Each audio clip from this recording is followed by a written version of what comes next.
గుంటూరు జిల్లా ఏటుకూరు గ్రామంలోని నల్లకవారి బజార్లో గురువారం మధ్యాహ్నం 2 గంటల సమయంలో దొంగలు రెచ్చిపోయారు. ఇద్దరు గుర్తు తెలియని వ్యక్తులు బైక్ పడిపోయినట్లు నాటకమాడి స్థానికులను మభ్యపెట్టి సెల్ ఫోన్ దొంగతనానికి పాల్పడ్డారు.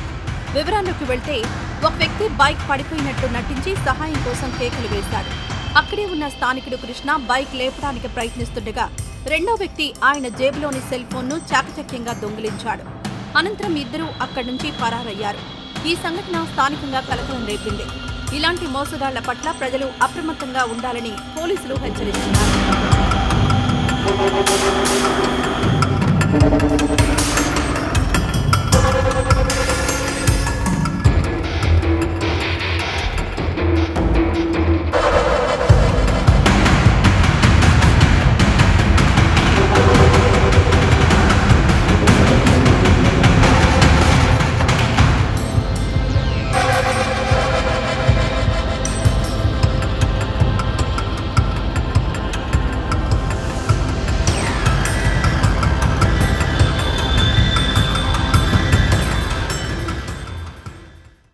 ఈ వీడియో నచ్చితే లైక్ చేయండి. అలాగే మా ఛానల్ ని ఫస్ట్ టైం కనుక చూస్తున్నట్టయితే ఇప్పుడే సబ్స్క్రైబ్ చేసుకుని పక్కనే ఉన్న గంట సింబల్ ని యాక్టివేట్ చేసుకోండి. అప్పుడే మేము పెట్టే ప్రతి వీడియో మీకు నోటిఫికేషన్ గా వస్తుంది. అలాగే ఈ వీడియో పూర్తిగా చూసినందుకు ధన్యవాదాలు.